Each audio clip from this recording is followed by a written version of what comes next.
নমস্কার বন্ধুরা, আমি রুমেলা, রুমিজ টেস্ট অ্যান্ড ট্রাভেলসে সকলকে অনেক অনেক স্বাগত। আজকের রেসিপি দই ফুলকপি আর লাল শাক ভাজা। দই ফুলকপি আর লাল শাক ভাজা নতুন কোনো রেসিপি নয়, এটা মাঝে মধ্যে প্রায়শই আমরা করে থাকি। তাও আমি যেভাবে করি ঠিক সেইভাবেই বন্ধুদের সাথে শেয়ার করছি। ফুলকপিগুলো দেখতেই পাচ্ছেন, মাঝারি মাপের কেটে নিতে হবে, খুব একটা বড়ও নয় আবার খুব একটা ছোট নয়। খুব ছোট করলে ফুলকপি গলে যেতে পারে, আবার খুব বড় করলে ঠিকঠাক সেদ্ধ হবে না। ফুলকপিগুলো কেটে গরম জলটা একটু ফুটে উঠলে নুন আর হলুদ দিয়ে ভাপিয়ে নেব। তবে ফুলকপিগুলো যখন ভাপানো হয়ে যাবে 5 থেকে 10 মিনিট পর ফুলকপিগুলোকে গরম জল থেকে তুলে যখন আলাদা পাত্রে রাখবেন, তখন কিন্তু ফুলকপিগুলো থেকে ভালো করে জলটা ঝরিয়ে নিতে হবে।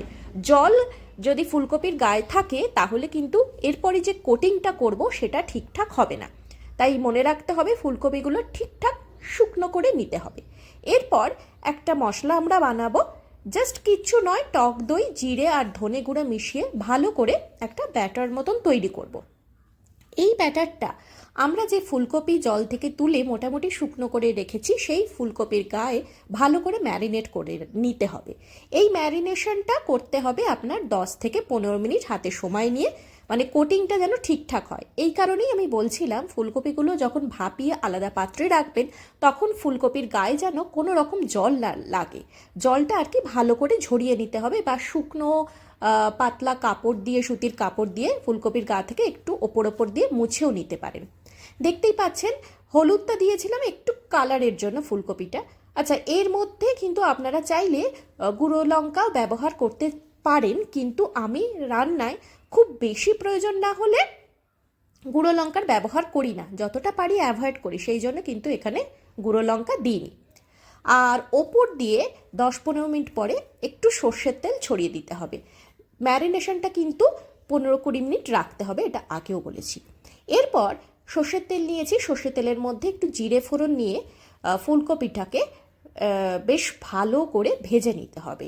ফুলকপিটা ভাজার উপরেই কিন্তু পুরোপুরি ডিপেন্ড করছে, কারণ এই দই ফুলকপি কিন্তু খুব একটা বেশি ঝোল ঝোল হবে না। ভাজাটা যত ভালো হবে তত কিন্তু গ্রেভিটাও ভালো হবে, খেতেও তত দুর্দান্ত লাগবে।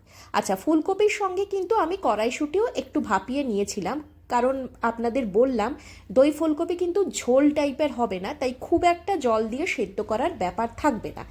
জাস্ট সেদ্ধ 40% মতন আমরা আগেই করে নিয়েছি, আর ভাজতে ভাজতে বাকি সেদ্ধ ফুলকপির হয়ে যাবে।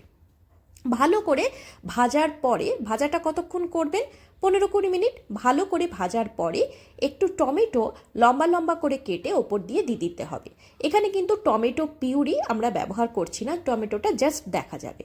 আর বেশ ভালো করে ভাজা হয়ে গেলে ওপর দিয়ে যে দইটা ম্যারিনেশন করেছিলাম সেটা বাটিতে যতটা দই বাকি ছিল সেটা একটুখানি জল দিয়ে আমি এর মধ্যে দিয়ে ঢাকা দিয়ে দিয়েছি। এর মধ্যেই ভাজার পরে বেশ গায়ে গায়ে তরকারিটা হবে, আর ওপর দিয়ে কালারটাও দেখবেন সুন্দর চলে আসছে। এই মুহূর্তে একটু গরম মশলার গুঁড়ো দিয়ে ঢাকা দিয়ে, সেটা পর্যাপ্ত পরিমাণ কতটা ঢাকা দেবেন সেটা বুঝে তারপর পরিবেশন করতে হবে। এবার আমরা চলে যাই লাল শাক ভাজায়। লাল শাকটা ভালো করে ধুয়ে নিয়েছি, আর আমি এখানে ছোলা দিয়ে লাল শাকটা করব। 5 ফোড়ন নিয়ে নিয়েছি, শুকনো লঙ্কা আর একটু পেঁয়াজ ভেজে নিচ্ছি। একটু টেস্টি করে, একটু মুখরোচক করে লাল শাক ভাজাটা করছি।